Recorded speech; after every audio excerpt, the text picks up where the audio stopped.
Hello, welcome to Kush News, the newscast of the African diaspora.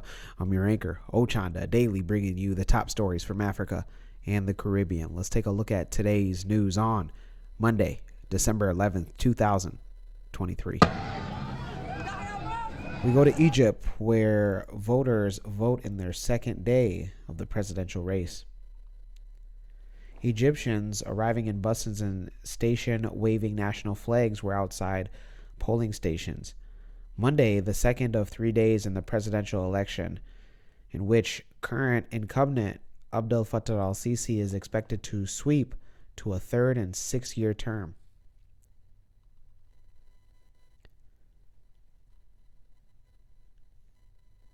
In the capital, reporters saw people lining up to the extended periods outside polling stations. Some said that they had already voted and were there to show their support for the country. Egypt's fast-growing population of 105 million is struggling with soaring prices and other economic pressures. Official headline inflation has dipped slightly from the recorded levels of 34.6% back in November. Some voters say that while they've had ways to adjust to soaring prices, it was only Sisi and the military that could provide security. The president, a former army chief, became president back in 2014, a year after leading the then Egypt's first democratically elected president following the protests against his rule. He was then reelected in 2018, and he won both polls with a 97% of the vote. Voting will run from 9 a.m. to 9 p.m. and concludes on Tuesday, with results due on December 18th. Those in Egypt, let us know on if you went out and got to vote. Let us know on who you voted for, whether it was the incumbent or any of the candidates. We want to hear directly from you. Let's go to Congo, where individuals are getting ready for an upcoming presidential election. Nearly 40 million Congolese voters will go to the polls next week for the presidential election set for December 20th, with incumbent President Felix Tshisekedi seeking a second and final 5-year term. The DRC, known as the Democratic Republic of Congo, is the largest country in sub-Saharan Africa, spanning an area about the size of Western Europe, with an estimated population of over 100 million people.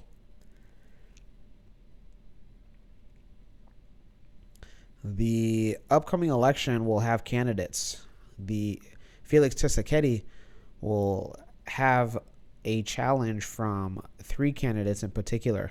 Martin Fayulu, the man believed that many observers has been the toughest challenge that he's come across yet. Moise Katumbi, a wealthy businessman and former governor of Katanga province, and Denis Mukwege, the winner of the 2018 Nobel Peace Prize. The 4 candidates who have withdrawn have all thrown in their support behind Mr. Katumbi.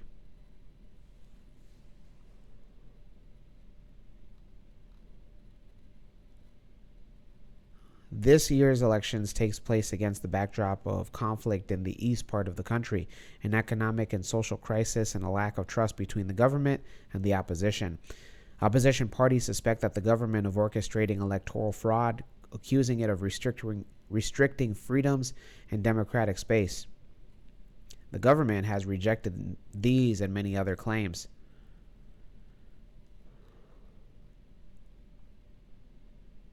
The Electoral Commission is supposed to be an autonomous, permanent, and neutral governed body by the public law. It is composed of 15 members, and its mission is to guarantee free and democratic elections. According to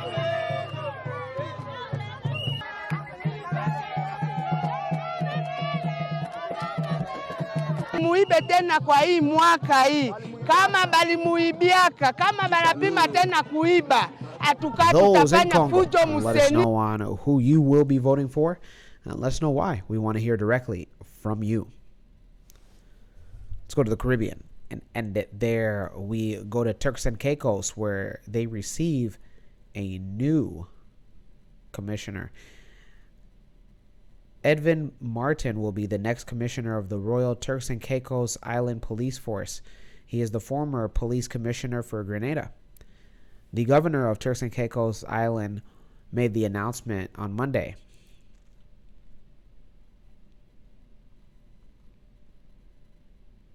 Martin, who until June of this year was the chief of police for the Royal Grenada Police Force. He served in that role for about 5 years and then the police force for 37 years. He is currently serving as the lead of the CARICOM Crime Gun Intelligence Unit. He's also a former president of the Association of Caribbean Commissioners of Police and obtained a degree in criminology and criminal justice from Durham University. Martin will take up his post at the beginning of February 2024. Those in Turks and Caicos, let us know your thoughts. Let us know on if you felt somebody else more deserving was going to get the chance. When we come back, we'll have today's African proverb of the day. Don't go anywhere.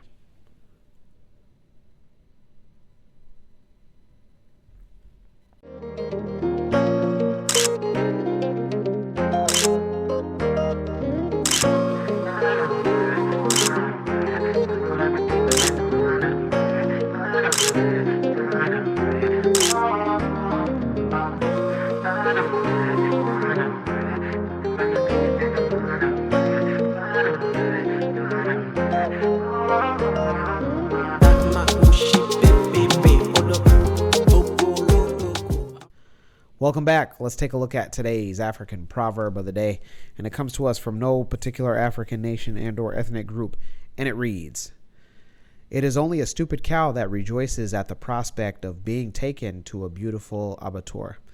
Once again, it is only a stupid cow that rejoices at the prospect of being taken to a beautiful abattoir. African proverb. Whew. For those that might not be aware, abattoir is another word for slaughterhouse, so it's saying that it is only a stupid noun, whether it's an animal or anything else that is excited about being slaughtered. This reminds me of individuals that when I was younger, they used to tell us all the time, why look both ways before crossing the street, so as you don't get hit by a vehicle. And there were individuals that were in my life that oftentimes they would, almost welcome to be hit by vehicles, saying, go ahead and hit me, thinking that, the insurance money that they could sue or whatever the insurance claim or benefit that they had would cover the medical bills. And I never understood it. And so you're almost welcoming or being happy to being destroyed.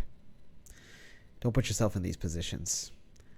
Let me know your interpretation of today's African proverb of the day, as well as your thoughts, views, questions, comments, and concerns on the top stories. Don't forget to hit that like button. Make it your best friend. For Kush News on Kush Convos TV, I'm Ochanda. We'll see you soon.